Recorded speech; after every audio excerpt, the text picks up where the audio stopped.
السلام عليكم ورحمة الله وبركاته. اللهم صل وسلم وبارك على سيدنا محمد وعلى آله وصحبه أجمعين. ازيك يا حبايبي، عاملين ايه؟ يا رب تكونوا بخير. طبعا زي ما شفتوا معايا في بداية الفيديو، النهاردة هنعمل المخلل الليمون او الليمون المعصفر. في ناس كتير قوي بتحبه وبتقلق منه وبتقول نشتري بره احسن، هيبوظ مني ومش هيظبط والكلام ده. اول حاجة انت بتجيبي الليمون الكمية المطلوبة. انا هنا معايا كيلو من الليمون. عايزة بقى تزودي تقللي دي على حسب الرغبة. تمام. اول حاجه بقالي 3 ايام في ميه بارده عادي، وليمون من غير سلق من غير اي حاجه.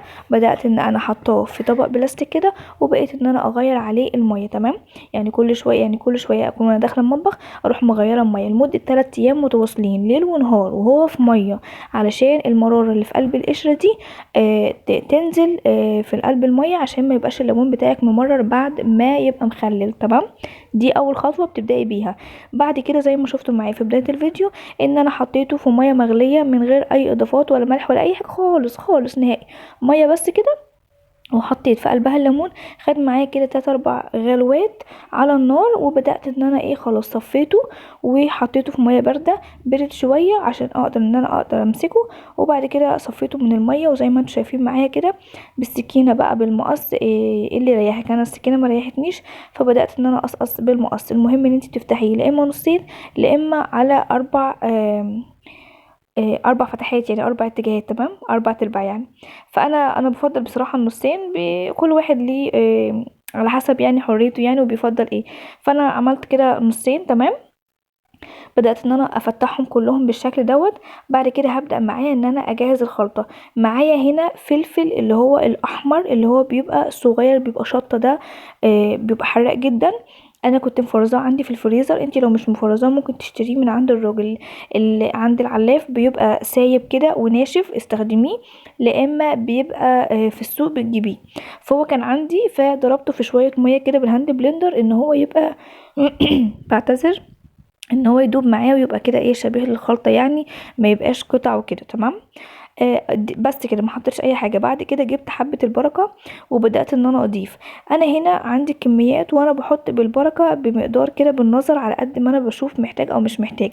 انت لما بتروحي الراجل بتقولي له انا معايا مثلا عايزه اخلي الليمون، فمعايا كيلو ليمون او 3 او 4 على حسب الكميه اللي انت جايباها، وعايزه العصفر وعايزه حبه البركه، الحاجات اللي انا بحطها عشان اخلي بيها الليمون. بيديكي الكميه على قد كميه الليمون اللي انت جايباها، يعني على قد كيلو بيديكي حبه البركه والعصفر. تمام. على قد 2 كيلو، وهكذا وهكذا.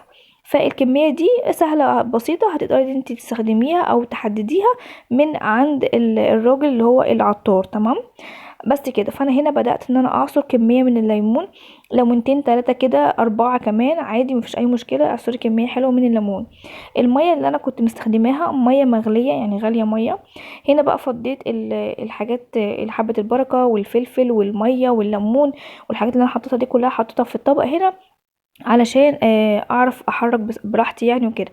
هنا لقيت ان هي محتاجه حبه البركه تاني، فانا رحت حطيت لها معلقتين كده من حبه البركه.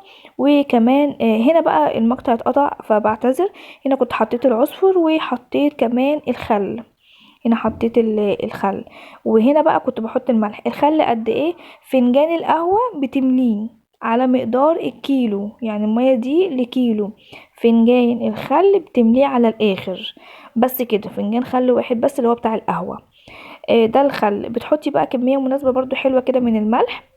وطبعا بتدوقي بعد كده، يعني قبل ما بيستوي بتبداي ان انت تدوقي كده وتشوفي محتاج ملح. يعني انا المخلل اللي عملته معاكو اللي هو الترشي، الجزر واللفت والفلفل مع بعض، ومخلل اللفت بالبنجر. قبل ما يقرب يستوي جيت دقته لقيته ان هو محتاج ملح، فحطيت له ملح في الميه من غير اي يعني من غير اي قلق، عادي يعني بتملحيه. فانا هنا حطيت كميه مناسبه من الملح، ولو لقيت ان هو محتاج بعد كده ملح تاني فانا هضيف له. تمام. هنا بقى الخلطه بتاعتي، العصفر بقى والحبه البركه والفلفل والخل والملح والليمون كله مع بعضه كده. وامسك الليمونه وافتحها واملى قلبها، امسك الليمونه وافتحها واملى قلبها زي ما انتم شايفين كده. عندي هنا برطمان ازاز معقماه بيبقى بيشمموا النار كده من على البوتاجاز لحد ما بيتعقم، غسيل طبعا وغسلاه ونضيف. البرطمانات دي بصراحه بتبقى بتاعت مربى، بتاعت حاجه شارياها من بره، انا مش برميها.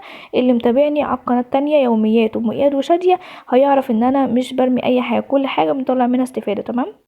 بعد ما حسيت ان خلاص كده البرطمان بتاعي انا مليته بالليمون، مش محتاجه ان هو ياخد حاجه تاني، بنفس الميه والخلطه اللي احنا عاملينها كنا بنحشي بيها الليمون بتاعنا، هنبدا ان احنا ايه نحطه كده ايه عليه لحد ما نملى البرطمان على الاخر.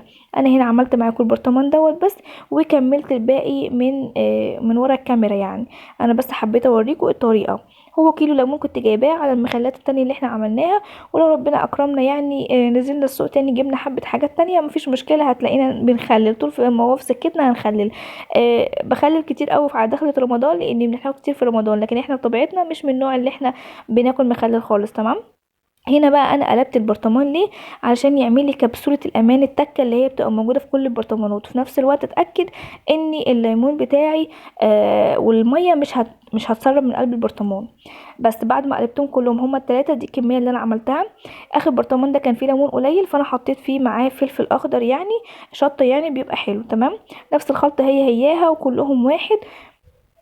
بس كده، اشوفكم على خير في فيديو جديد، والسلام عليكم ورحمة الله وبركاته. باي باي.